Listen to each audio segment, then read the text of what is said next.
O crime do anticristo. Nós já lidamos com algumas destas questões antes, mas hoje vamos colocar uma ou duas coisas em perspectiva, para que vejamos para onde nós vamos. Mas antes de fazer isso, o que é uma besta na Bíblia? É uma entidade política? Nós também encontramos a besta no livro de Apocalipse. Nós a encontramos em Apocalipse capítulo 13. Ela sai do mar entre as nações e ela tem todos os atributos do pequeno chifre. Todos os atributos do chifre pequeno. E nós vamos lidar com essa profecia em detalhes, eu acho que amanhã à noite. Amanhã à noite. E alguém me perguntou antes, os Estados Unidos estão na profecia? Bem, venham e assistam amanhã à noite. Nós vamos olhar o que a Bíblia diz e você vai decidir por si mesmo se os Estados Unidos estão ou não na profecia. Nós estamos vivendo numa época cheia de tempestades. Agora, se algo caminha como um pato, parece com um pato e faz quack como um pato, então provavelmente ele é um pato, certo? Então, se alguém tem os mesmos atributos do pequeno chifre de Daniel capítulo 7, então qual é a possibilidade que seja de fato o chifre pequeno de Daniel capítulo 7? Boa possibilidade, certo? Ok. Então, este poder sobre o qual vamos falar amanhã à noite, há muita coisa para a gente falar sobre ele. Não dá para falar só em uma noite. Bem, mas de qualquer forma, vamos observar este chifre pequeno, vamos ver alguns aspectos do que ele fez. O poder do chifre pequeno. Em Daniel 7:25, nós vimos ontem à noite que ele tentou mudar os tempos e as leis. É claro que ele não pode mudar os tempos e a lei. Ele não pode mudar os tempos e ele não pode mudar a lei de Deus. Ele só acha que pode. Ele é pretensioso. Ninguém consegue alterar a lei de Deus. Ninguém faz isso e escapa. Vocês concordam? Lembra-te do dia de sábado para o santificar. 6 dias trabalharás e farás toda a tua obra. Mas o 7º dia é o sábado do Senhor teu Deus. Nele não farás nenhuma obra.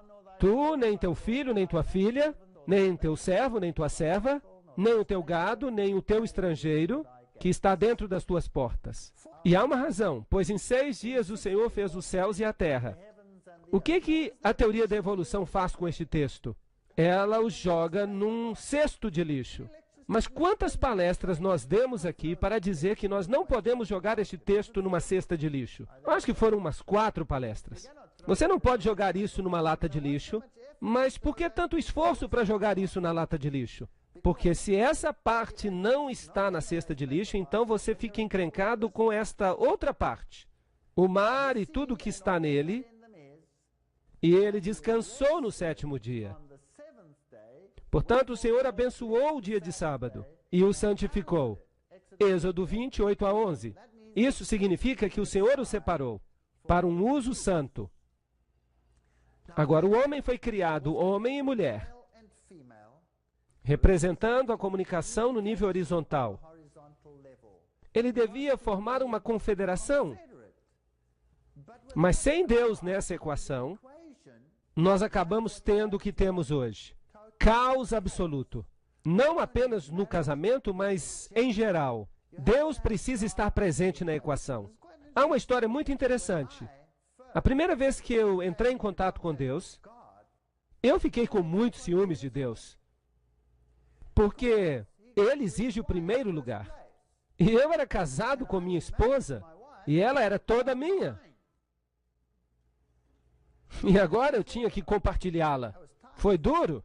E eu andei por aí com a minha cara lá embaixo durante todo o tempo em que eu estava pensando nisso. Talvez eu seja um sujeito esquisito, mas eu estava pensando sobre isso. Mas eventualmente, quando eu comecei a perceber o caráter de Deus e o seu egoísmo absoluto, se uma pessoa é 100% sem egoísmo como Jesus Cristo, que se entregou completamente pela humanidade, mas se ele é totalmente egoísta, quanto é que você vai receber desta transação quando você lida com esse indivíduo? Você vai receber 100%. E essa é a beleza da coisa. Veja, se você ama a Deus supremamente, você recebe o amor de Deus supremamente. Sem qualquer egoísmo. derramado sobre você. E a bênção se torna tão grande que o relacionamento entre homem e mulher aumenta. É o relacionamento da glória. Você pode chamar pelo nome que você quiser. Melhora milhões de vezes. Ele é aumentado porque Deus entra na equação. De fato, Deus conserta muitos dos nossos rituais egoístas. Quantas pessoas se encontram unidas umas às outras por laços egoístas, de modo que uma pessoa não pode exercer a sua liberdade porque a outra o restringe. Mas se você tem o Espírito de Deus em você, você perde o seu egoísmo e a sua visão muda completamente. E você quer fazer com que a outra pessoa seja ainda mais feliz e você concede mais liberdade a essa pessoa. E é claro, isso é perigoso aos olhos do mundo, porque liberdade significa que você pode fazer o que você quiser. Então é uma questão de escolha. Se você está tomando as suas decisões no reino daquilo que Deus considera certo e justo, então o seu relacionamento, ele frutifica, é uma bênção. E aqui está Deus dizendo que você tem que guardar o sábado, porque em 6 dias o Senhor fez os céus e a terra, o mar e tudo que está neles. Ele é o Criador. Ele é que causou a existência de todas as coisas. E ele descansou no 7º dia. Ele descansou. Será que Deus se cansa? Não, Deus não se cansa. Que descanso é esse que ele encontrou, então, em seu relacionamento com o homem? Ele descansou porque no homem ele encontrou o cumprimento de todo o seu plano para o universo inteiro. Todo o seu plano. No homem deveria se manifestar a glória de Deus. Ele criou o homem para a sua própria glória. É isso que a Bíblia diz. Em outras palavras, o homem deveria refletir ao universo a sabedoria de Deus. É um propósito nobre, muito nobre. São pensamentos maravilhosos. E aqui Deus observa essa nova criação dele e ele encontra descanso nessa criação. É como você quando está tendo um novo relacionamento. Você se encontrou com esta mulher dos seus sonhos e se você é uma mulher, você encontrou este homem dos seus sonhos. E vocês ficam separados por um tempo e então vocês se encontram de novo pela primeira vez. E vocês olham um para o outro e vocês se abraçam e não há nada o que dizer, exceto, descanso, encontrar paz num relacionamento. Isso está fazendo sentido para vocês? E Deus descansou porque ele encontrou paz no relacionamento. E ele sabia que haveria uma parede que seria erigida ao redor dele como consequência. Porque o diabo ficou irado quando Deus criou o homem. Ele estava zangado, mas Deus encontrou o seu descanso no homem. E agora, o homem pode encontrar o seu repouso em Deus, a despeito de tudo o que acontece ao nosso redor. Então ele descansou no 7º dia. E por isso o Senhor abençoou o dia de sábado e o santificou. Vocês sabiam que 2 pessoas que estão apaixonadas e se amam, elas podem encontrar descanso uma na outra, mesmo que o mundo inteiro ao seu redor esteja em guerra. Sabiam disso? Claro que podem. E nós só podemos encontrar descanso em Deus. Então Deus pegou o sábado e o separou para um propósito santo. E ele disse ao homem, agora você pode ter domínio. Você pode sair daqui e fazer o que você quiser fazer. Sujeite o mundo inteiro a você. Tenha domínio sobre ele. Altere-o, modifique-o, faça o que você quiser com ele. Mas uma vez por semana, venha aqui para que nós tenhamos uma comunhão santa juntos. Nós podemos conversar todos os dias. Nós podemos caminhar juntos todos os dias. Mas vamos separar um dia. É disso que eu estou falando. Êxodo 20, capítulo 11, está escrito: pois em 6 dias fez o Senhor os céus e a terra, o mar e tudo que há neles. E ele descansou.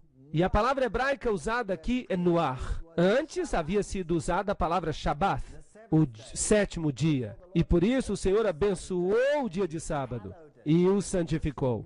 E se você procurar a palavra Noar numa concordância hebraica, significa descansar, estabelecer-se. Significa fazer parte de uma confederação. É como eu já disse, significa estar juntos. Ter esta sensação que, uau, nós temos que estar juntos. Além disso, eu também lhes dei os meus sábados, para que sejam um sinal entre mim e eles, para que saibam que eu sou o Senhor que os santifica.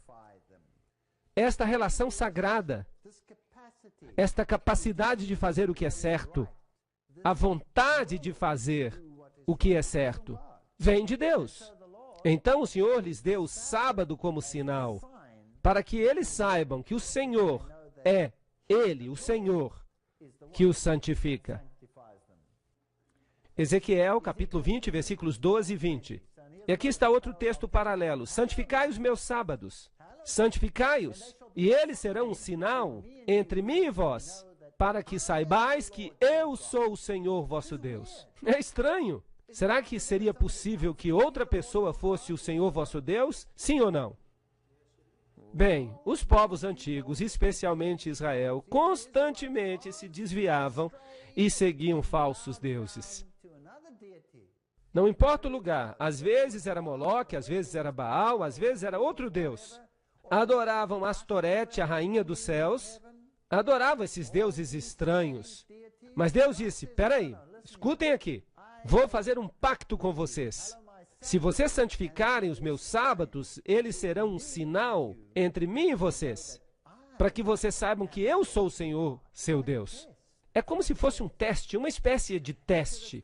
Êxodo 31, verso 13. Fala também aos filhos de Israel, dizendo, em verdade guardareis os meus sábados, pois o sábado é um sinal entre mim e vós, através das vossas gerações, para que saibais que eu sou o Senhor, que vos santifica.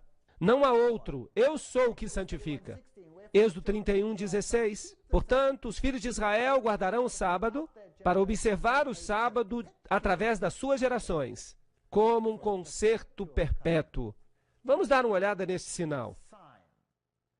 É um sinal, em hebraico a palavra é oath, entre mim e os filhos de Israel para sempre. Por quê? Pois em 6 dias o Senhor fez os céus e a terra, e descansou no 7º dia, e recebeu refrigério. Nafash. Este é um verso muito interessante. Então é um sinal. E por quê? Porque Deus é o Criador. Ele é o dono. E Ele diz, vocês têm que me escolher, fui eu que fiz vocês. Os outros não fizeram vocês. Estão roubando vocês. E não estão oferecendo nada a vocês, a não ser a morte. Então é um sinal e Deus recebeu refrigério. Agora, o que a palavra sinal significa? Se vocês olharem o hebraico, você pode consultar uma concordância sozinho em casa. Você pode usar um computador, você pode procurar. Então a concordância diz que é um sinal, sígnea, um milagre, uma marca. É um sinal, uma marca distintiva.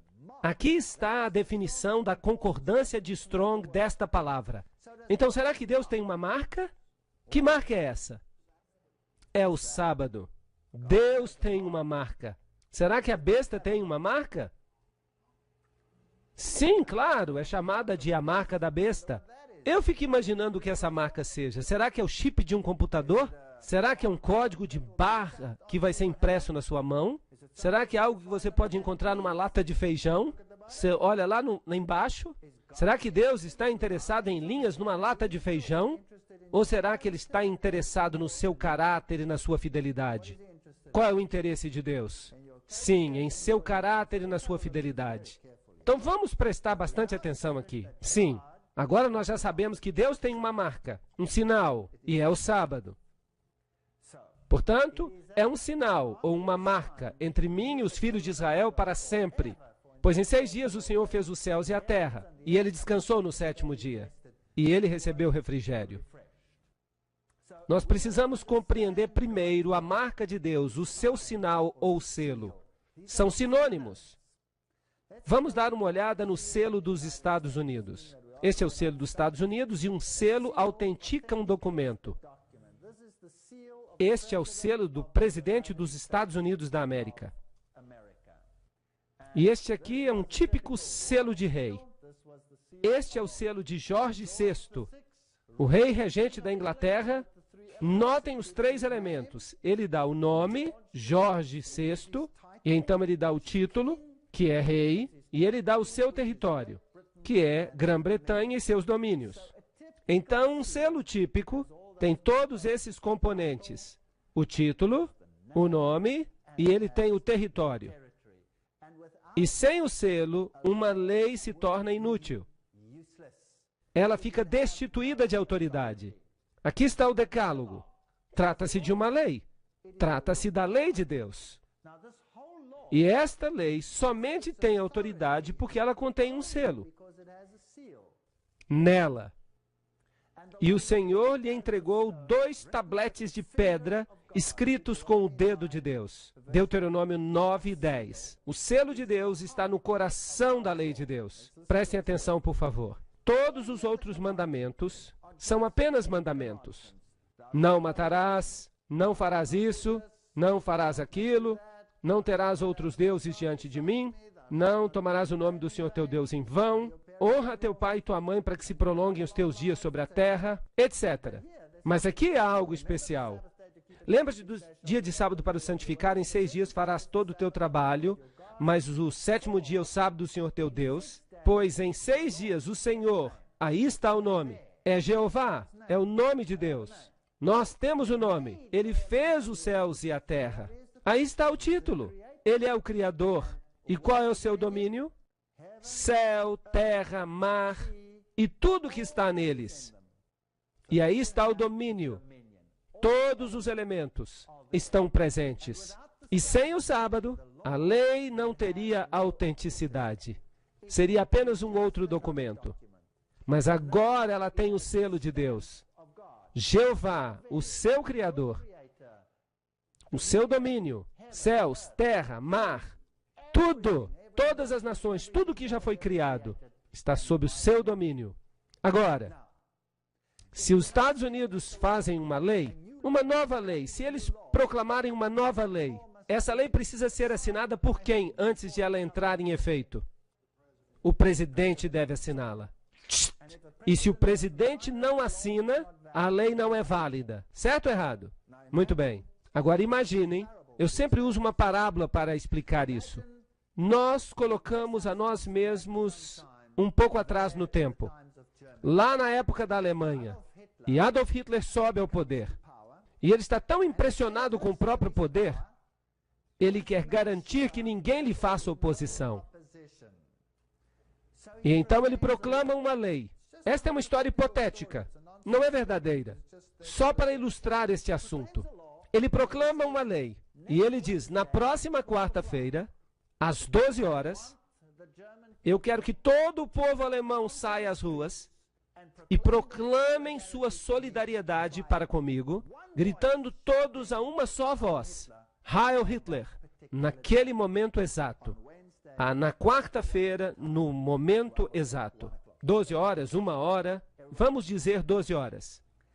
Todos têm que fazer isso. E a Gestapo sai às ruas, e a polícia militar sai às ruas, e o desfile começa. Quantas pessoas do povo alemão teriam saído às ruas? Eu acho que todos. E quando a hora chega, todas elas demonstram a sua solidariedade. Bem, e eu fico tão impressionado com isso que eu também faço uma lei. Eu digo, não, na próxima quinta-feira, às 12 horas, todo mundo tem que sair para a rua e gritar Heil Walter Weiss. E eu envio isso para todas as casas na Alemanha. E a quinta-feira seguinte chega, quantas pessoas vão aparecer na rua? Nenhuma salsicha sozinha. Isso não é justo. Por que não? Por que eles podem fazer isso para aquele palhaço e não podem fazer isso para mim? Qual é a diferença?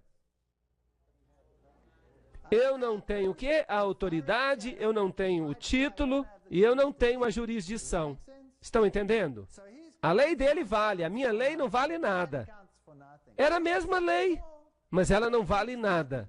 E Adolf Hitler ficou tão animado com a resposta positiva que ele recebeu, e é claro, isso nunca aconteceu, que ele decide escrever a mesma lei e ele decide enviá-la, vamos dizer, para a Rússia. E ele diz, na próxima quarta-feira, às 12 horas, eu quero que todos os russos saiam de casa e gritem a mesma coisa. Quantos russos sairiam à rua? Nenhum. Talvez saíssem para zombar dele. Qual é a diferença? Por que funcionou na Alemanha e não funcionaria na Rússia? A lei estava fora da sua jurisdição. Ele pode até ter o título, mas ele não tinha jurisdição. Mas aqui nós temos as três coisas no mesmo lugar. O Senhor é o nome dele. Temos a jurisdição, temos o título, que é Criador, e então temos a jurisdição, que inclui todas as coisas no céu e na terra. E é por isso que todos temos que obedecê-lo. É isso que faz com que a lei seja autêntica. E isso dá poder para toda a lei. Sem o sábado, sem esta assinatura, a lei passa a ser apenas mais um documento com regras. Ela então não diz de onde ela veio e nem quem tem a autoridade. Então temos o Senhor, Criador, céu e terra. É isso que dá autenticidade à lei. Estão todos entendendo até aqui? Sem isto, a lei não é autêntica. Então, o selo de Deus contém seu nome, seu título e seu território.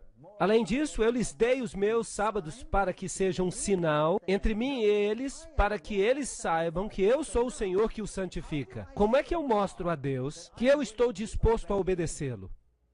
Será que eu devo colocar, então, uma grande bandeira? Será que eu visto um tipo especial de roupas? Será que eu devo usar um chapéu especial? O que será que eu tenho que fazer? Será que eu só preciso obedecer a Ele e guardar aquele dia porque foi Ele quem ordenou? Não é este o maior sinal de todos? Fazer alguma coisa simplesmente porque esta é a ordem de Deus. Uau!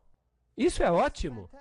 Mas e se outra pessoa aparecer e me disser, espere aí um minuto, espere um minuto, o que está acontecendo aqui? Quem você pensa que você é? Obedecendo aquele preceito e mostrando fidelidade àquele poder. Eu estou lhe dizendo, eu não quero que você obedeça a eles, eu quero que você obedeça a mim. E eu estou lhe dizendo, vamos mudar isso. Vamos ver quem é mesmo que tem autoridade na sua vida.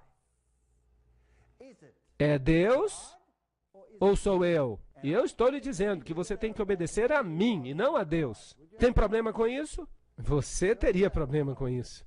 Eu uso uma outra parábola, uma parábola.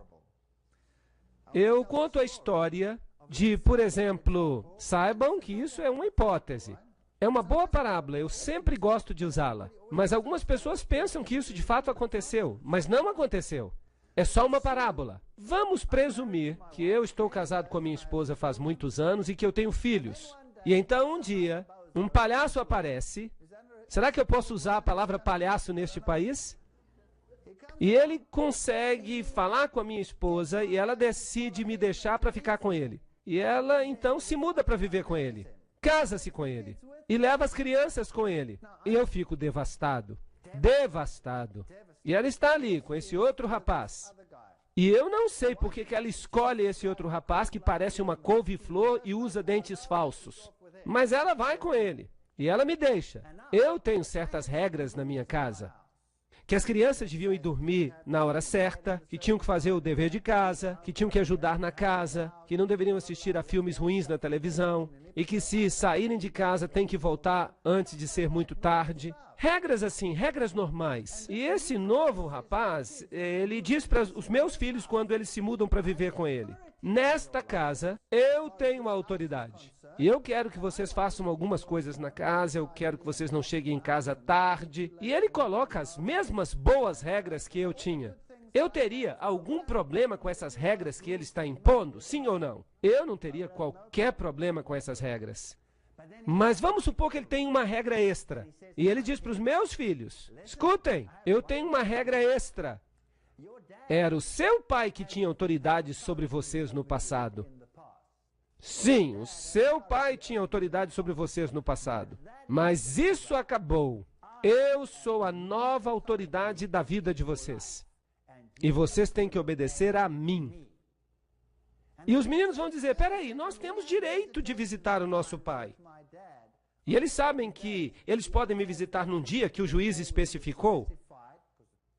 Mas esse rapaz fala, de jeito nenhum, vocês têm que ouvir a mim. Vocês não têm que obedecer mais o seu pai. Vocês acham que eu teria alguma dificuldade com esta nova regra? Claro! Eu o pegaria pelo nariz e eu faria uma plástica dele, girando o nariz dele 360 graus. Agora, por que essa nova regra me irrita?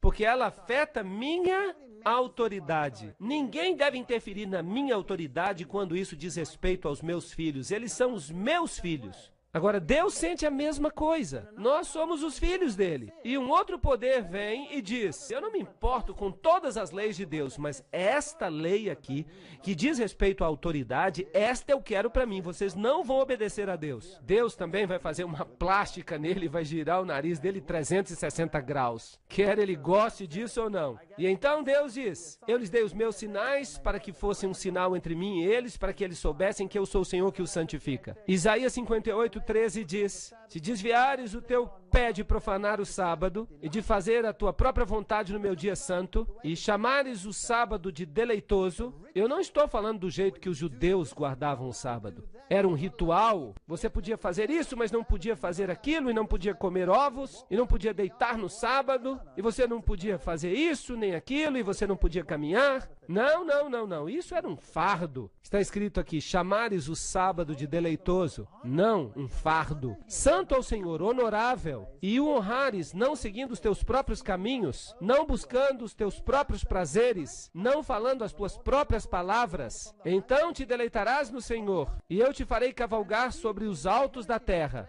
e te alimentarei com a herança do teu pai Jacó. Pois a boca do Senhor o disse, e ele diz, e se você honrar a minha autoridade na sua vida, e se você passar esse dia comigo, e se você permitir que eu o santifique, você será feliz e você terá a herança de Jacó, que é a vida eterna.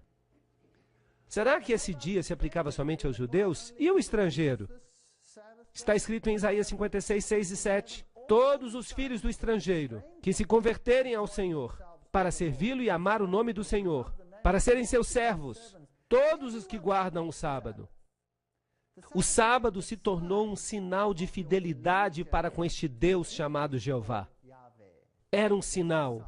Então eu os trarei à minha montanha sagrada e os encherei de alegria na minha casa de oração, pois a minha casa será chamada de casa de oração para todos os povos.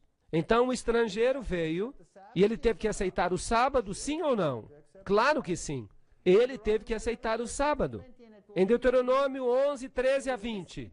E será que se ouvires cuidadosamente os meus mandamentos, que eu vos ordeno hoje, cuidado para que o vosso coração não vos engane. Os mandamentos são a lei de Deus, eles são rígidos, você não pode alterá-los. Se vos desviares e servirem a outros deuses adorando-os, existe então a possibilidade de que aconteça um conflito? Sim ou não? Sim, pode haver um conflito. Portanto, agora prestem atenção. Colocareis as minhas palavras no vosso coração. Ele está falando dos mandamentos de Deus. E na vossa alma. E as atareis às vossas mãos como sinal. Preste atenção agora. Na vossa mão, para que sejam recordativos diante dos vossos olhos. Então, onde os mandamentos de Deus devem ser postos? Na sua mão e na sua fronte. Uau! Existe também uma marca da besta que será colocada sobre a mão e sobre a fronte? Oh! Mas os mandamentos de Deus são eles que devem estar na sua mão e na sua fronte. Os judeus eram muito sábios. Eles escreviam os 10 mandamentos numa pequena placa e eles atavam as mãos e a fronte. O contrato estava assinado e eles saíam andando. Eu tenho a lei na minha mão, eu tenho a lei na minha fronte. Grande coisa. Vocês acham que era isso que Deus queria? É uma coisa tão tola que parece inacreditável. Deus nunca quis isso. O que ele queria dizer quando ele falou isso? Ele disse, vocês têm que amarrar as suas mãos, ou seja, vocês têm que agir de acordo com a lei. Coloque-a na sua fronte, significa pense de acordo com a lei. Faz sentido? Não tem nada que ver com um sinal externo. Deus não é tolo. E estas palavras que eu te ordeno hoje devem estar no teu coração. É aí que Deus quer a sua lei. Por que eles também não pegaram uma placa e enfiaram uma placa no coração? Eles não fizeram isso. E as ensinarás cuidadosamente aos vossos filhos. E as amarrareis como sinal sobre a vossa mão. E serão recordativos nas vossas frontes diante dos vossos olhos. Deus está falando do pensamento cognitivo. Aqui está a lei de Deus. E eu devo obedecer a ela. Ele é o meu Deus. Eu o seguirei. É isso que significa. Continuando com Êxodo 13:9. Será um sinal para ti sobre tua mão e um memorial entre os teus olhos, para que a lei de Deus esteja na tua boca. Está bem claro aqui. O que é que tem que estar na mão e na fronte? A lei de Deus. Não tem nada que ver com um código de barra numa lata de feijão ou qualquer outra coisa. Tem que ver com a lei de Deus, que precisa estar na sua mão e na sua fronte. E aquele outro cara? Aquele que parecia uma couve-flor e tinha dentes falsos, que pega os seguidores de Deus. De fato, ele não se parece com uma couve-flor nem tem dentes falsos. Ele é lindo. Isso me irrita. Ele os leva para longe e os engana. Os engana. E ele diz, não, não, não, não. O meu sinal, a minha marca, na fronte ou na sua mão. Vamos dar uma olhada. Qual é o propósito, então, do sábado? Um dia de descanso, um dia de bênçãos, um dia de paz, um sinal, um memorial da criação, um símbolo da santificação, um dia santo e concerto perpétuo. Era isso que o sábado significava. Você se lembra de Marcos 2:27? O sábado foi feito para o homem, e não o homem para o sábado. Isso não destrói o sábado. Isso diz para você que o homem precisa do sábado. O homem precisa desta comunhão com esse Deus que ele precisa conhecer, para saber quem Deus é. O Deus a quem servimos é o Deus do sábado. É Ele o Deus a quem servimos.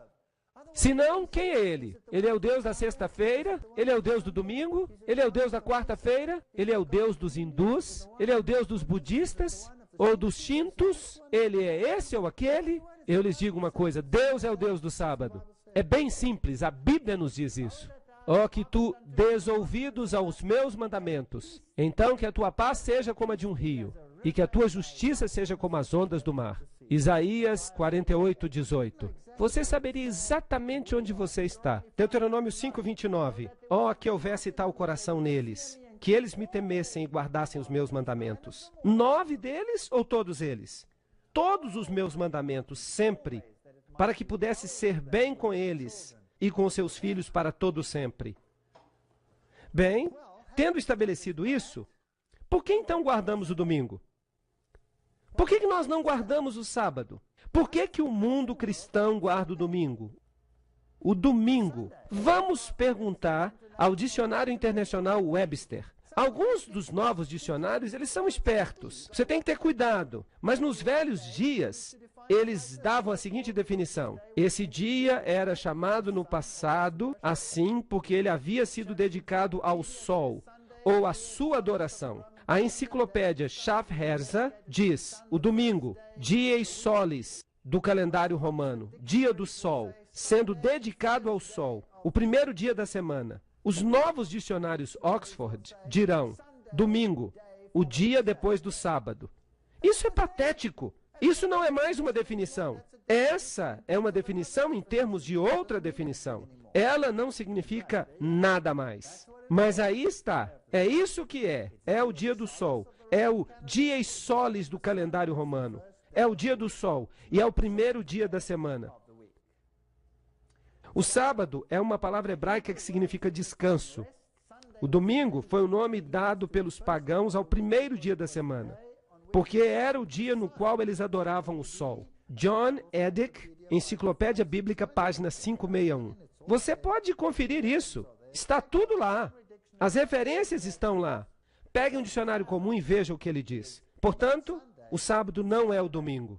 Ele é o sábado. O domingo é o primeiro dia da semana, mas o mundo cristão guarda o domingo. Vejam esta fotocópia aqui.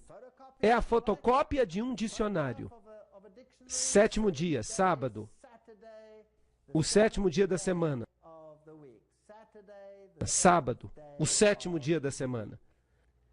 Daniel 7:21. Lembram-se que ele disse, e ele, o pequeno chifre, nós o identificamos na noite passada, falará palavras contra o Altíssimo e perseguirá os santos do Altíssimo e cuidará de mudar os tempos e as leis. E eles lhe serão entregues na mão por um tempo e tempos e metade de um tempo. Agora, Apocalipse 13:7 fala sobre esta besta que tem todos os atributos do chifre pequeno. E nós já dissemos que, se parece com um pato e anda como pato, Então, deve ser provavelmente um pato. Então, esta besta é exatamente o mesmo poder que o poder do chifre pequeno. E nós vemos aqui que esta besta implementará, com a ajuda do outro poder, sobre o qual falaremos amanhã à noite, a marca da besta. Agora, nós já estabelecemos qual é a marca de Deus. Qual é ela? É o sábado. E onde ele deve ser escrito? Na fronte e na mão. Agora, foi-lhe dado fazer guerra contra os santos e derrotá-los. E o poder foi dado a ele sobre todas as tribos e línguas e nações. Apocalipse 13:7. E ele faz com que todos, grandes e pequenos, ricos e pobres, livres e escravos, recebam a marca na sua mão direita ou em suas frontes, para que nenhum homem possa comprar ou vender, exceto quem tem a marca, ou o nome da besta, ou o número do seu nome. Este texto é fascinante. Nós vamos falar mais sobre ele em detalhes. Nós vamos dividi-lo. Cada aspecto desse texto será aberto. Há uma pequena diferença entre a marca de Deus e a marca da besta. E é uma diferença bem pequena. Ela está aqui e diz: todos, pequenos e grandes, ricos e pobres, livres e escravos, para que recebam a marca na sua mão direita e nas suas frontes. A marca de Deus deve estar na sua mão direita e na sua fronte. Deus não fica satisfeito com um serviço pela metade. É tudo ou nada. Esta besta fica feliz se você tiver apenas na sua fronte. Isto é, se você pensa que está bem e que você age de acordo com ela. Mas ele também fica feliz se você não acha que está bem, mas você vai com os outros porque você não tem outra escolha. Será que isso está fazendo sentido? Desde que você a obedeça, a besta não se importa por quê, se você está convencido ou não, desde que você a obedeça. E se você não o fizer, haverá um boicote econômico. Você não será capaz de comprar ou vender. Eles congelarão a sua conta bancária. E se você não tiver esta marca ou o número, e nós vamos falar também sobre isso. Agora, vamos olhar a assim chamada decretália romana. Isso vem de uma fonte católica romana. Na decretália, ele, o Papa, pode pronunciar sentenças e julgamentos em contrário aos direitos das nações, à lei de Deus e ao homem. Ele é um homem muito poderoso. Ele pode se libertar dos mandamentos dos apóstolos, sendo seu superior, e das regras do Velho Testamento. Então ele pode fazer o que ele quiser. O Papa tem o poder de mudar os tempos, de abrogar as leis e de dispensar coisas, até mesmo os preceitos de Cristo. Então, não interessa o que o velho marido fale. Eu sou o novo marido, eu mando por aqui. Você tem que obedecer a mim, você não tem que obedecer ao seu pai, você tem que dar ouvidos a mim. Vejam o que a Bíblia diz em 2 Tessalonicenses 2, 3 e 4. Que nenhum homem vos engane de modo algum, pois aquele dia não virá, sem que haja primeiro uma queda e que apareça o homem do pecado. Aí está a transgressão da lei. Ele se revelará, o filho da perdição, que se opõe e que se exalta acima de tudo que se chama Deus. Ele é outro cara, e o seu dia se aproxima, o dia no qual o seu nariz será girado 360 graus, não por mim, não por qualquer homem, mas por Deus, sem mãos humanas, diz a Bíblia. O Papa Nicolau, citado no livro Fatos dos Tempos, diz: o Papa representa a razão. Ele pode abolir as leis, ele pode tornar o erro certo, corrigindo e alterando as leis. Vejam que ele é poderoso. Pergunte à Igreja Católica qual é o sétimo dia, e ela vai dizer que o sábado é o sétimo dia. O seu pai disse para guardar o sábado, mas eu estou dizendo, não há visitação nesse dia. Então por que você observa o domingo em vez do sábado? Porque eu sou a nova autoridade da sua vida, e nós observamos o domingo em vez do sábado, porque nós, a Igreja Católica, transferimos a solenidade do sábado para o domingo. E isso não vem de qualquer fonte. Isso vem da doutrina católica do Catecismo para os Conversos, de 1957. Isso é bem direto. Saiu da fonte. Este é o novo namorado e ele diz: você não tem mais que dar atenção ao seu pai. Você agora tem que prestar atenção em mim, no que eu digo. Então o que ele está atacando? Ele não está atacando a autoridade de Deus? Você não pode atacar a autoridade de Deus na força de nenhum outro mandamento, exceto do sábado. Você só pode atacar a autoridade de Deus na força do sábado, porque é Ele que determina a sua autoridade. Portanto, o que é a marca da besta, então? Nós temos uma besta que diz: você aceitará a minha marca, e ela estará sobre a sua mão ou sobre a sua testa. Nós temos um selo de Deus, que é a marca que diz: você deve guardar os mandamentos de Deus. Não há meio termo aqui. O que a besta fala? Qual é a marca da besta? É isto que a Revista Católica de setembro de 1923 diz: o domingo é a nossa marca de autoridade. Então, qual é a marca da besta? Ela diz que é o domingo. A igreja está acima da Bíblia. Eu sou o novo namorado. Você não tem que ouvir as regras do seu pai. Você tem que ouvir a mim. E esta transferência da observância do sábado é a prova desse fato. Revista Católica. Ali eles estão dizendo isso. Então nós temos duas marcas nesta terra. E a escolha é nossa. Ou nós obedecemos a Deus, ou nós obedecemos ao novo namorado. É isso aí. Então, Satanás atacou o sábado porque ele é o selo de Deus. Ele afeta a autoridade de Deus. Aqui está uma outra citação do Mundo Católico de março de 1894. Ela tomou o domingo pagão e tornou o domingo cristão. E então, o domingo pagão, que era dedicado a Balder, e Balder é o mesmo Baal, se tornou o domingo cristão, sagrado para Jesus. Interessante. Aqui está outra, da fé de nossos pais, do cardeal Gibbons. Claro que a Igreja Católica alega que a mudança foi sua responsabilidade. E o ato como realizado é uma marca de seu poder eclesiástico. Ela diz que ela tem mais poder do que Deus nesta questão. Não me interessa que leis Deus tenha feito, você vai me dar ouvidos. Isso é que eu chamo de arrogância.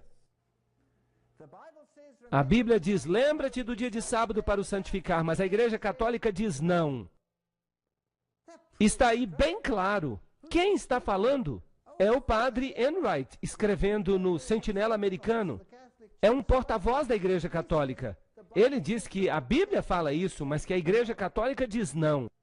Pelo meu poder divino, eu estou abolindo o sábado e vos ordeno que mantenhais sagrado o primeiro dia da semana. E eis que todo mundo civilizado se prostra em reverente obediência à vontade da Igreja Católica. Aí está uma arrogância sem medidas. É tão arrogante que eu fico assustado. Pelo meu poder divino, se eles têm poder divino, então deve ser um poder divino diferente do poder divino de Deus. Há um Deus sobre a terra que se senta no templo de Deus, alegando ser Deus. Então pode-se servir a dois senhores. Mas é claro que a Igreja Católica não é o mesmo Deus.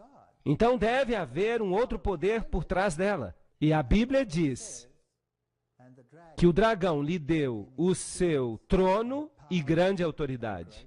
Essas são palavras muito tristes. Não podemos dizê-las levianamente. Aqui está o Catequismo Romano do Papa Pio em 1566, por ordem do Concílio de Trento. Agradou à Igreja de Deus que a celebração religiosa do sábado fosse transferida para o dia do Senhor, o domingo. E em Apocalipse 1:10 está escrito: eu estava em espírito no dia do Senhor.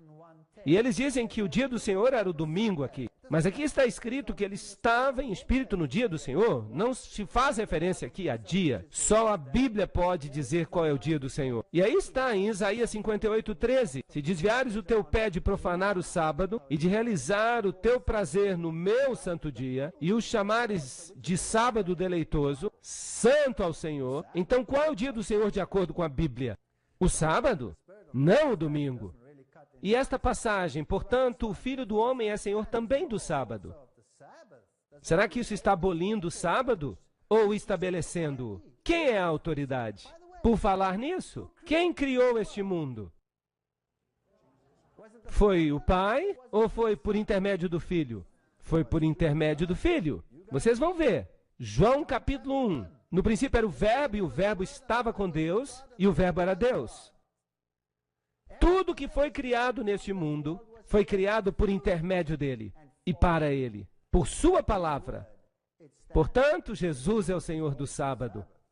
Imprensa Católica, de Sydney, em 25 de agosto de 1900. O domingo é uma instituição católica e as alegações quanto à sua observância só podem ser defendidas com os princípios católicos. Do início ao fim das Escrituras, não há uma única passagem que garante a transferência da adoração pública semanal do último dia da semana para o primeiro. Eles são tão diretos com respeito a isto. Você pode ler a Bíblia de Gênesis a Apocalipse, você não vai encontrar uma única linha autorizando a santificação do domingo. As Escrituras propõem a observância religiosa do sábado. James Cardinal Gibbons. A fé de nossos pais. A Igreja Católica está jogando a isca e dizendo: aí, pegue ou deixe, a escolha é sua. O sábado cristão é, portanto, até este dia, o reconhecimento da Igreja Católica como esposa do Espírito Santo, sem uma palavra de discordância do mundo protestante. Eles estão dizendo para os protestantes: se vocês são protestantes, por que vocês nos obedecem? Vocês estão nos obedecendo, quer gostem ou não.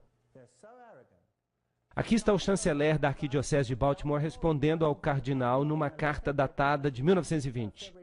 Se os protestantes quisessem seguir a Bíblia, eles deveriam adorar a Deus no dia de sábado. Ao guardar o domingo, eles estão seguindo uma lei da Igreja Católica.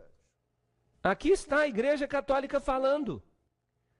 John Gilmary Shea, na Revista Católica Americana Trimestral, o protestantismo, ao descartar a autoridade da Igreja Católica Romana, não tem base alguma para a sua teoria sobre o domingo. Eles deveriam guardar o sétimo dia, o sábado. Agora, aqui eles são bem arrogantes. Não o Criador do Universo, em Gênesis 2, 1 a 3, mas a Igreja Católica pode exigir a honra de ter concedido ao homem uma pausa para a sua semana de 7 dias. Que arrogância! Isso me deixa de boca aberta. Isso é inacreditável. Esta citação não vem da Idade Média, ela vem de 1969. Essa daqui deve fechar tudo. A razão e o senso comum exigem a aceitação de uma dessas duas alternativas. Ou o protestantismo e a guarda do sábado, ou o catolicismo e a guarda do domingo. Um meio termo é impossível. Espelho Católico, 23 de dezembro de 1893. Aí está a linha de batalha. Se você obedece a Deus, que dia você vai guardar? O sábado. Se você obedece à Igreja Católica, você deve guardar o domingo. É isso que estão dizendo. Se você é protestante, mas você está guardando o domingo, então você está obedecendo a quem? Está obedecendo ao Papa. Isso não significa que os protestantes lá fora, que nunca ouviram essa informação, que eles têm a marca da besta. Eles não têm. Porque Deus julga as pessoas de acordo com a luz que elas recebem, dentro de pouco tempo. Porque o atual Papa, o Papa atual, ele já solicitou uma legislação dominical mundial. E o seu presidente já disse que nós queremos implementar os seus ensinamentos. Isso é interessante. Eu vou mostrar para vocês. Então, por que os protestantes continuam a guardar o domingo? O que eles dizem? Eles sabem isso ou não sabem? Sim, eles sabem. Sim, eles sabem. Vamos passar umas citações rapidamente. Vamos ver os episcopais. Há algum mandamento no Novo Testamento para mudar o dia de repouso semanal do sábado para o domingo? Nenhum. Manual de Doutrina Cristã. Este é o principal livro deles. Nós fizemos a mudança do sétimo dia para o primeiro dia de sábado para domingo, sob a autoridade da única Santa Igreja Católica Apostólica de Cristo, no livro Por que Guardamos o Domingo. Bem, é isso que os episcopais falam. Mas eles são muito próximos dos católicos. Mas eles dizem que eles sabem, mas eles guardam o domingo. Muito bem. A Igreja Luterana. Nós observamos o dia do Senhor, domingo, ou a observância do dia do Senhor, o domingo, não é encontrada em nenhum mandamento de Deus, mas na autoridade da Igreja. Essa é a Confissão de Augsburgo. Este é o documento central do luteranismo. Está no Manual Católico sobre o Sábado, parte 2, seção 10. Eles sabem. Muito bem. E os presbiterianos? uma mudança do dia a ser observado, do último dia da semana para o primeiro. Não há registro e nenhum mandamento expresso autorizando esta mudança. No livro Sábado Cristão, de N.L. Rice. Muito bem, e os metodistas? Em relação à questão do domingo, não há nenhuma passagem dizendo aos cristãos para guardarem esse dia, ou para transferir o sábado judaico para aquele dia. O Advogado Cristão, 2 de julho de 1942. Então os metodistas também sabem. E os congregacionalistas? Está bem claro que não importa quão rígida ou devotamente nós guardamos o domingo, nós não estamos guardando o sábado. Não há nenhuma linha sequer no Novo Testamento que sugira que nós incorramos em qualquer penalidade ao violarmos a suposta santidade do domingo. Este é o livro Os 10 Mandamentos, do Dr. Dale. E os anglicanos? Muitas pessoas pensam que o domingo é o dia de guarda, mas nem no Novo Testamento, nem na igreja primitiva, não há nada que sugira que nós temos o direito de transferir a observância do sétimo dia da semana para o primeiro dia. O sétimo dia da semana é o sábado e não o domingo. O reverendo Lionel Beer, do livro Igreja e Povo. E os batistas? Havia e há um mandamento para guardarmos o sábado, mas o sábado não era o domingo. Não há nenhuma evidência escriturística da alteração da instituição do sábado do sétimo dia para o primeiro dia da semana. O que nós temos aqui é qualquer um falando? Não, este se chama Hiscox e ele é o autor do Manual Batista. Ele deveria saber. Então todos eles sabem. Aqui está o reverendo Philip Carrington, o arcebispo anglicano de Quebec.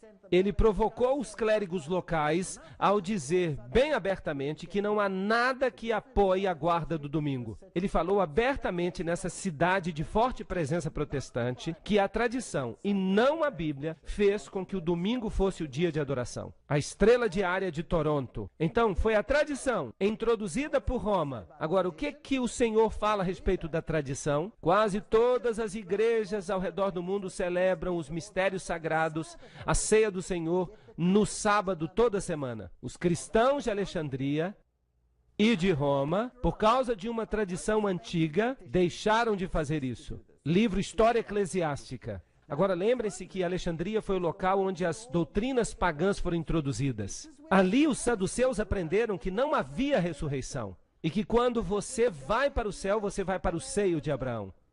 E Jesus respondeu: o que vocês estão ensinando? Não existe isso. Então, Alexandria e Roma são as sedes do paganismo. Em Alexandria se desenvolveram os antigos cultos de mistério egípcios. E com base no cabalismo e no gnosticismo e na antiga tradição. O registro católico diz que o domingo não é encontrado nas escrituras, mas na tradição. E é uma instituição definitivamente católica. Nós vamos falar sobre isso em detalhes impressionantes. O que o paganismo fez e o que o ocultismo fez. Eles controlaram essas decisões. O Novo Testamento não faz qualquer menção explícita de que os apóstolos mudaram o dia de guarda, mas nós sabemos isso pela tradição. Esse é o novo e revisto Catecismo de Baltimore. São documentos autoritativos da igreja. Dizem que tudo se baseia na tradição, mas a Bíblia diz, em Mateus 15, 3, 6 e 9, mas ele respondeu: por que transgredis o mandamento de Deus pela vossa tradição? E anulais o mandamento de Deus pela vossa tradição. Mas em vão me adoram, ensinando as doutrinas que são os mandamentos de homens. Você pode fazer isso ou não? Não, você não pode. Você não pode substituir a obediência pela tradição. Essas pessoas me honram com seus lábios, mas seus corações estão longe de mim. Adoram-me em vão. Seus ensinamentos são regras ensinadas pelos homens. E ele lhes disse: colocais de lado os mandamentos de Deus para observar as vossas próprias tradições. Marcos 7, 7 a 9. Então a Bíblia diz uma coisa, Roma diz outra. E aqui temos a base de um conflito. E essa base de conflito, ela vai florescer como um cogumelo. E isso vai ser deflagrado dentro de pouco tempo, em breve. A autoridade da igreja não pode, portanto, ser limitada pela autoridade das Escrituras. Porque a igreja tinha mudado o sábado para o domingo. Não pelo mandamento de Cristo, mas pela sua própria autoridade. Cânon e tradição, página 263. Aí está. A escolha deve ser feita, quer queiramos ou não. Atos capítulo 20 diz: Pois disso eu sei que após a minha partida, os lobos entrarão e eles vão mudar as doutrinas. Muito bem, se vocês forem até a sua igreja e lhes perguntarem, por que guardamos o domingo? Então haverá um tumulto e um melindre. E eles vão tentar trazer algumas passagens da Bíblia. Embora todos os seus escritores autoritativos já tenham dito que não há base bíblica para a mudança. E eles vão dizer que há textos na Bíblia que dizem que as pessoas adoravam no primeiro dia da semana. E que é por isso que nós deveríamos adorar no primeiro dia da semana. Ou então eles vão dizer que Jesus aboliu o sábado. E que ele o cravou na cruz e por isso nós não mais o guardamos. Ou então eles vão dizer para você, como é que você pode saber que dia é o sábado? Porque já teve tanta mudança de calendário, isso não importa. Pode-se guardar qualquer dia. Mas qual foi o dia que Deus pediu que nós guardássemos? O sábado? Imagine que você tem um encontro com a sua namorada. Uma namorada que você não vê há muito tempo. E ela diz, quarta-feira de manhã às 7 da manhã. Esse é o horário que eu vou chegar. Por favor, me pegue na rodoviária. E você diz, tá bom, tá certo. Eu vou na quinta. Você acha que ela vai ficar feliz? Eu duvido. Muito bem. Muito obrigado. O primeiro dia da semana. Vamos olhar esses textos, porque eles são usados para defender a guarda do domingo. O primeiro texto vem de Mateus 28:1. Está escrito, há 8 textos a respeito do primeiro dia da semana. E o primeiro diz, no fim do sábado, quando começou o primeiro dia da semana, vieram Maria Madalena e a outra Maria ver o sepulcro. Aí está. Há alguma coisa aqui sobre a mudança do sábado, sim ou não? É uma declaração meramente histórica. A Bíblia com o inglês atual diz que o sábado tinha passado e que já amanhecia o domingo, quando Maria, etc., etc. É uma declaração meramente factual. Não há nada nesta passagem. Em Lucas 23, 54 a 56, nos informa que essas mulheres guardavam o sábado. Elas prepararam as especiarias e os óleos e descansaram no dia de sábado. De acordo com o mandamento, elas não sabiam nada de uma mudança. Quando essas mulheres vieram no primeiro dia, é porque elas não tinham ido no sábado, porque elas descansaram segundo o mandamento. Bem, o segundo texto nós encontramos em Marcos, capítulo 16, versos 1 e 2. Quando o sábado passou, Maria Madalena e Maria, mãe de Tiago, e Salomé tinham trazido especiarias, para que elas pudessem vir e ungí-lo. E bem cedo de manhã, no primeiro dia da semana, elas vieram até o sepulcro ao nascer do sol. Há alguma coisa sobre alguma mudança aqui? Nenhuma palavra. Marcos 16, 9. Quando Jesus ressuscitou cedo no primeiro dia da semana, ele apareceu primeiramente a Maria Madalena, da qual ele havia expulsado 7 demônios. Há algo aqui sobre uma mudança? É só a declaração de um fato. Nada aqui sobre mudanças. Quarto texto. No primeiro dia da semana, bem cedo de manhã, vieram até o sepulcro, trazendo as especiaristas, e é a passagem de Lucas. Ele repete essa história. Há algo aqui sobre uma mudança? Nada. Podemos descartar este também. Agora restam 4 que nós ainda temos que comentar. Quinto texto. João 20, versículo 1. No primeiro dia da semana, vem Maria Madalena cedo, quando ainda era escuro, até o sepulcro para ver se a pedra tinha sido rolada do sepulcro. Há algo aqui? Nada. Sexto texto. João 20, versículo 19. No mesmo dia à noite, sendo o primeiro dia da semana, quando as portas estavam fechadas, onde os discípulos se reuniam, com medo dos judeus, Jesus veio e ficou no meio deles, e disse a eles, paz seja convosco. Este aqui é usado com bastante frequência. Ah, os discípulos se reuniram no primeiro dia da semana. Eles estavam adorando. O texto não diz isso. Diz que eles se reuniram no primeiro dia da semana. Por quê? Porque estavam com medo dos judeus. Bem, no sábado eles sabiam que eles estavam relativamente seguros, porque nenhum judeu faria algo no sábado. O judeu pensaria que estaria violando o sábado. Mas quando o sábado acabou, eles ficaram com as pernas bambas. Não se fala nada aqui sobre adoração. Só sobram 2 textos. 2 textos. Atos 20, versículo 7. E no primeiro dia da semana, quando os discípulos se reuniram para partir o pão, Paulo pregou a eles, pronto para partir no dia seguinte. E continuou o seu sermão até a meia-noite. Agora, na Bíblia do inglês atual, está escrito no sábado à noite. Eles se reuniram. Ah, esse texto que eles dizem que eles estavam adorando, e o texto diz que eles tiveram a ceia, partiram o pão. Agora vamos analisar esse texto com cuidado. No primeiro dia da semana, eles se reuniram para partir o pão. Quando é que o primeiro dia começa? No final do sábado. Que hora do dia é isso? À noite. Então, eles se reuniram no primeiro dia da semana, era à noite, e eles vieram para partir o pão. Esta é uma parte que nós temos que observar.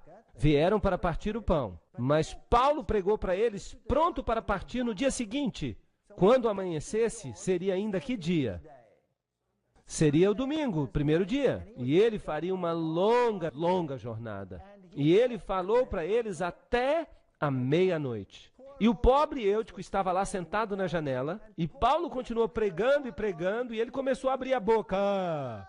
Bum! Caiu da janela. Lembram-se da história? E Paulo teve que correr lá embaixo, orou por ele e ele se levantou. Não se trata de uma reunião no domingo pela manhã, era uma reunião à noite. Mas ela não foi realizada no sábado, porque o sábado era santo. Eles se reuniram depois do sábado. Paulo tinha muita coisa para contar. E se o domingo fosse tão sagrado, por que Paulo viajaria no dia seguinte? Muitos e muitos quilômetros, no assim chamado Domingo Santo. Não. Então só sobra uma coisa para discutir, o partir do pão. Nós já sabemos que era à noite, nós lemos ainda em Atos 28 e 11, que havia muitas luzes no cenáculo, onde estavam reunidos. Estava escuro, certo? E não podia ter sido no domingo à noite, porque então isso seria o segundo dia da semana. Então, eles se reuniram depois do sábado. Portanto, quando ele subiu de novo e partiu o pão, e comeu, e pregou um longo sermão, até o nascer do dia, então ele partiu. Então ele ainda permaneceu mais tempo pregando. E então, quando amanheceu, ele foi embora. Não era um dia sagrado para ele. Ele estava prestes a viajar e aquele era o único momento em que ele podia fazer uma reunião com eles. E a respeito da segunda parte, o partir do pão, Atos 2,46 diz: E eles continuaram diariamente, de comum acordo no templo, partindo o pão, de casa em casa, faziam suas refeições com alegria e unidade de coração. Então eles não tiveram uma santa ceia, o que eles fizeram foi jantar juntos. Foi isso que aconteceu e, portanto, sobra apenas um texto.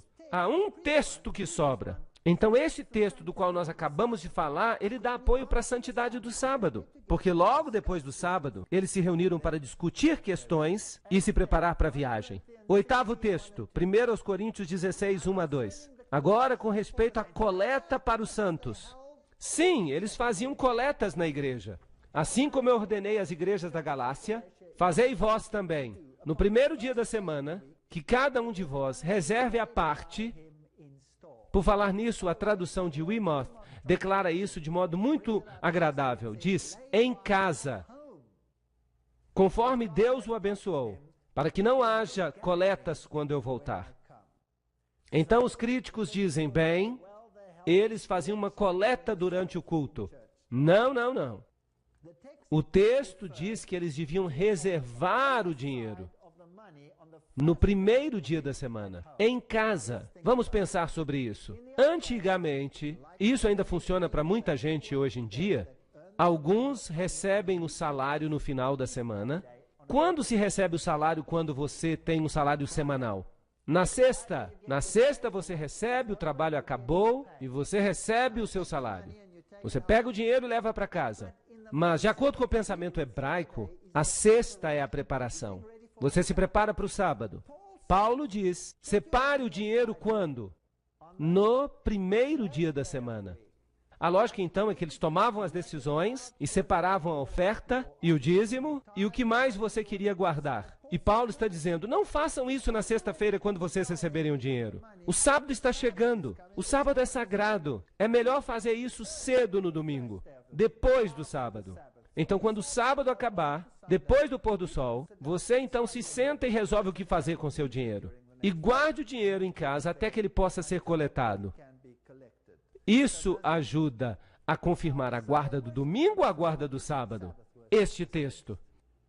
Ele defende a guarda do sábado. O sábado é tão sagrado que eles faziam isso no primeiro dia da semana.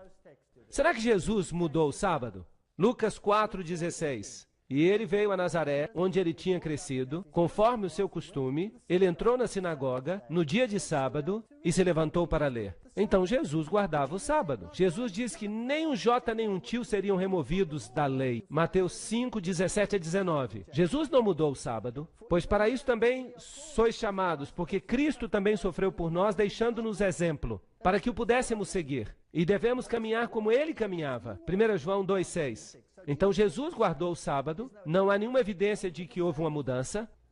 Onde está a evidência? Em Malaquias 3,6 está escrito, eu sou o Senhor e não mudo. Jesus não mudou. Salmo 89,4, não quebrarei o meu concerto, nem alterarei as coisas, nem alterarei aquilo que saiu dos meus lábios. Deus não muda, Jesus Cristo é o mesmo ontem, e hoje e sempre. Hebreus 13,8. Então quem foi que fez a mudança? A Igreja Católica, não foi Jesus. Se você me ama, então guarde os meus mandamentos. Se você os ama, guarde os mandamentos deles. Se guardais os meus mandamentos, permanecereis no meu amor, assim como eu guardei os mandamentos do meu Pai e permaneço no seu amor. Aquele que diz eu conheço e não guarda os seus mandamentos é mentiroso e a verdade não está nele. São palavras fortes. 1 João 2, verso 4.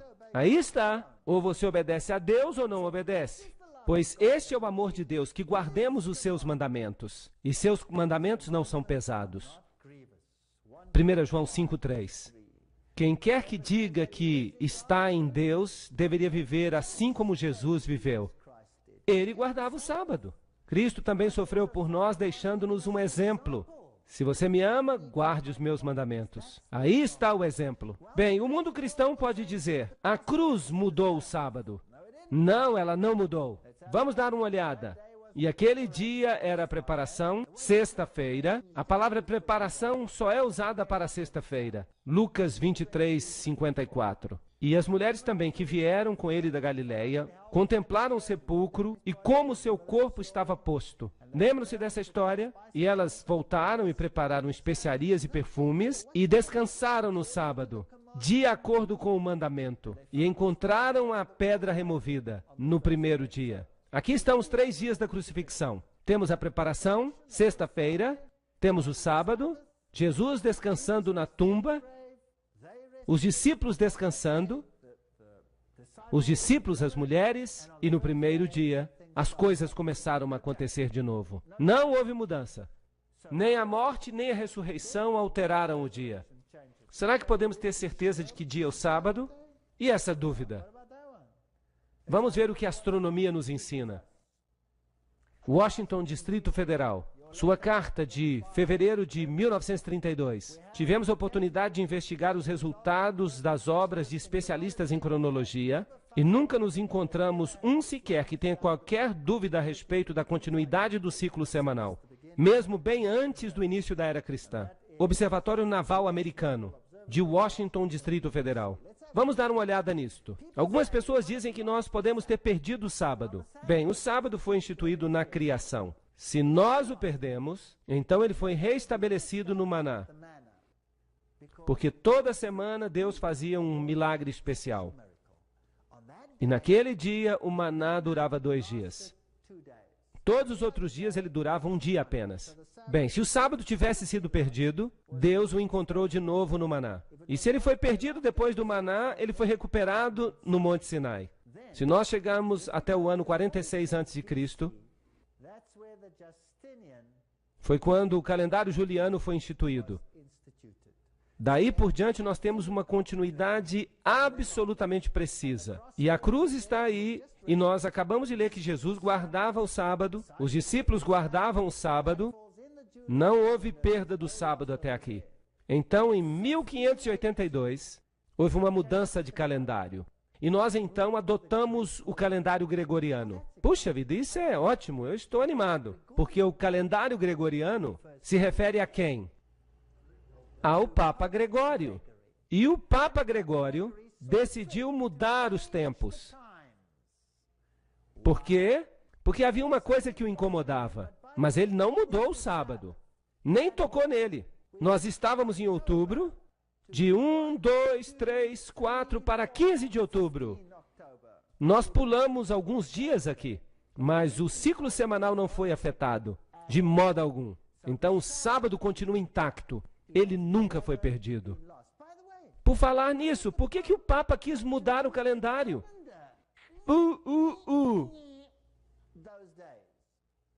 O que o incomodava? Por que ele mudou os tempos? Eu lhes digo que o incomodava. O que o incomodava é que a Páscoa cristã, o festival cristão, não estava 100% alinhado com a festa pagã de Ishtar, que em inglês se chama Easter, até os dias de hoje. E ele queria modificar o calendário com respeito àqueles dias, para que o mundo pudesse guardar todas as festas pagãs, em vez de reconhecer aquilo que estava de fato na Bíblia. Vocês sabiam que houve uma guerra em consequência disso? Os ingleses disseram, de jeito algum, nós não vamos concordar com isso. Houve uma guerra como consequência, e eles foram forçados, porque nós vamos guardar os festivais pagãos, nós não vamos obedecer à Bíblia. Esse povo é muito arrogante. Nem um dia foi perdido. A mudança de data do 4 para o 15 não afetou o ciclo semanal. Qual é o dia que os judeus guardam hoje? O sábado, o mesmo que sempre. Mateus 24, 20. Orai para que a vossa fuga não se dê no inverno, nem no sábado. Jesus está dizendo que no ano 70 depois de Cristo, quando vierem destruir Jerusalém, orem para que vocês não tenham que fugir no sábado. Ele previu então que o sábado continuaria sendo guardado até aquela época. Um último texto. Sacudam a cabeça, acordem. E Colossenses 2,16. Eles usam este aqui toda vez. Que ninguém vos julgue quanto a alimento ou bebida, ou com respeito a qualquer dia santo, ou lua nova, ou dia de sábado. Aí está a tradução da King James Version. Que ninguém julgue vocês com respeito ao sábado. De fato, está dias de sábado. E se referem aos sábados cerimoniais.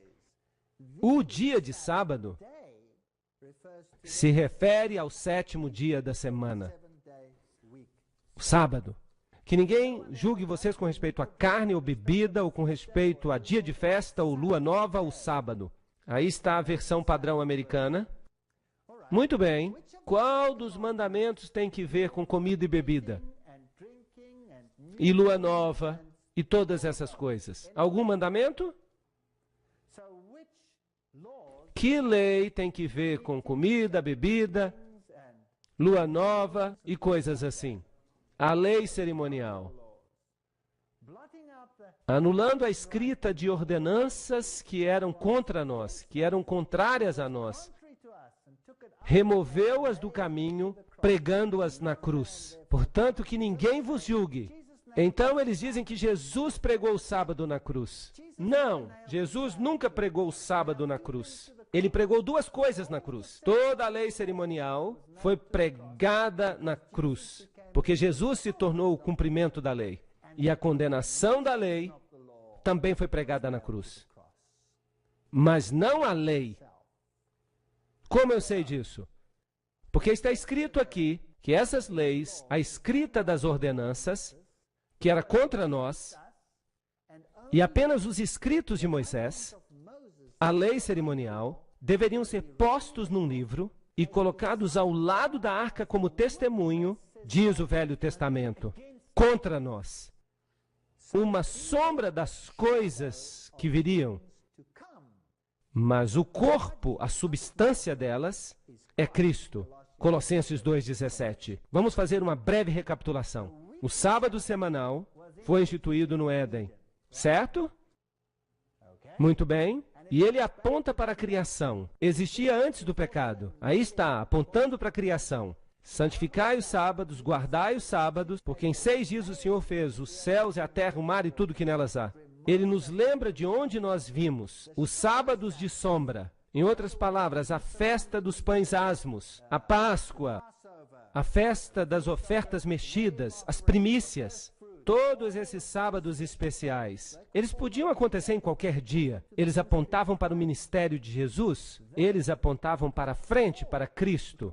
Os sábados cerimoniais se conectavam com o serviço do santuário, um serviço de sombra, e apontavam adiante para a redenção. Quando Colossenses diz que o sábado era uma sombra de coisas vindouras, para quem que ele apontava? Para Cristo, sua substância sendo Cristo. Então, quando Cristo morreu, ele pregou a lei cerimonial na cruz. Nós não temos que guardar esses sábados especiais. Nós não temos que guardá-los. Ou seguir os rituais da Páscoa, porque se referiam a comida e bebida, e a especificação de quanto do cordeiro deveria ser comido, e questões assim. Essas leis falam de cerimônias, mas o sábado tem que ver com a criação e os 10 mandamentos. Bem, esses são os únicos textos que são usados contra o sábado. Será que os discípulos mudaram o sábado? E Paulo, segundo seu costume, foi até eles e por 3 sábados arrazoou com eles com as Escrituras, falando aos judeus. E então está escrito, e ele arrazoava na sinagoga todo sábado com os judeus e com os gregos. E quando os judeus saíram da sinagoga, os gentios suplicaram que essas palavras fossem pregadas a eles no sábado seguinte. E no sábado seguinte, quase toda a cidade se reuniu. Nós lemos isso em Atos capítulo 13, versos 42 a 44. Paulo e os discípulos pregavam no sábado, guardavam o sábado, quer falassem com os judeus, quer falassem com os gentios. Aqui está o ponto. Aqui está a paciência dos santos. Aqui estão aqueles que guardam os mandamentos de Deus. Quantos deles? Todos os 10. E a fé de Jesus. Apocalipse 14, 12.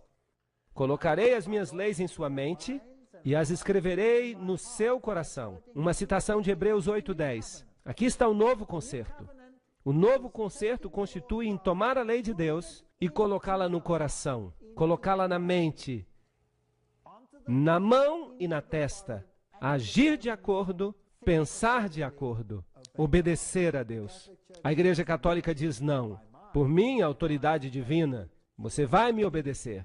E não a eles. Mas a Bíblia diz em Apocalipse, capítulo 22, 14, no Novo Testamento, bem-aventurados aqueles que guardam seus mandamentos, para que tenham o direito à árvore da vida.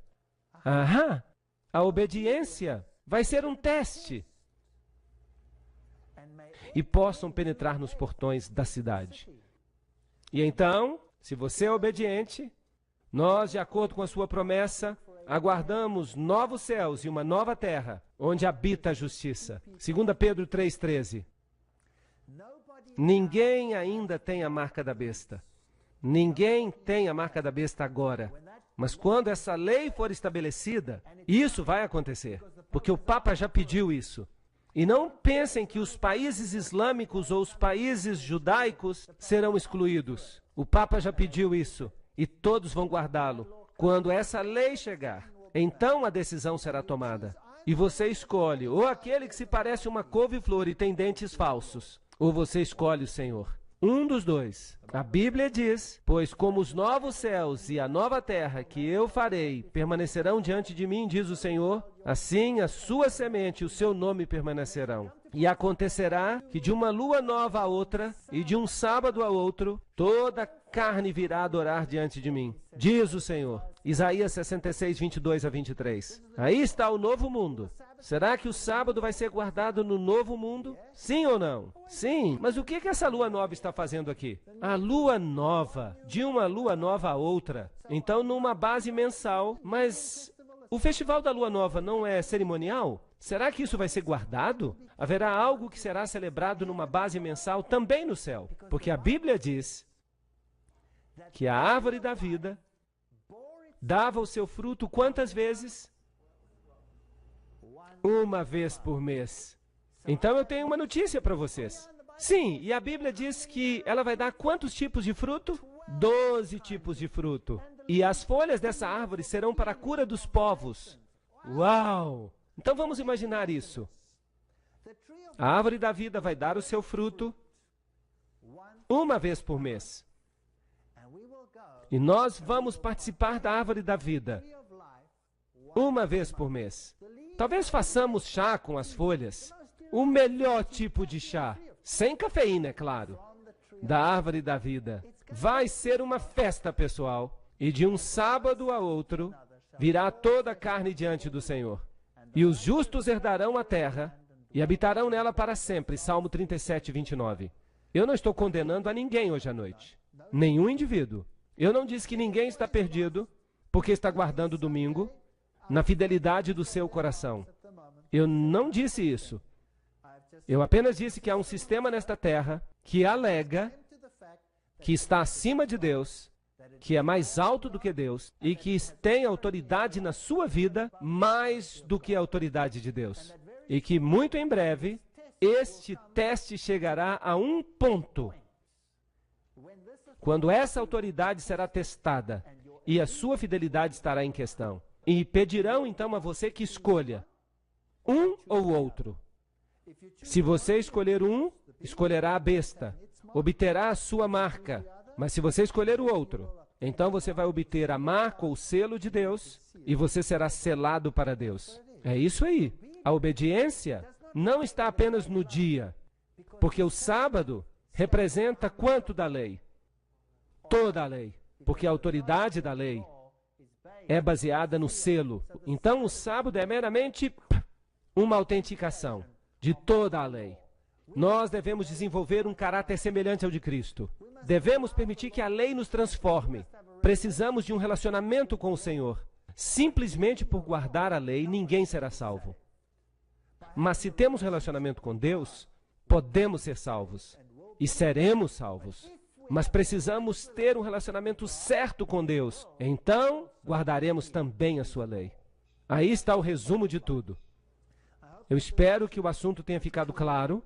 Amanhã à noite, nós vamos falar sobre a besta de Apocalipse 13. E particularmente os cidadãos deste país deveriam estar aqui. Vai ser uma tempestade. Não percam. Obrigado por terem vindo.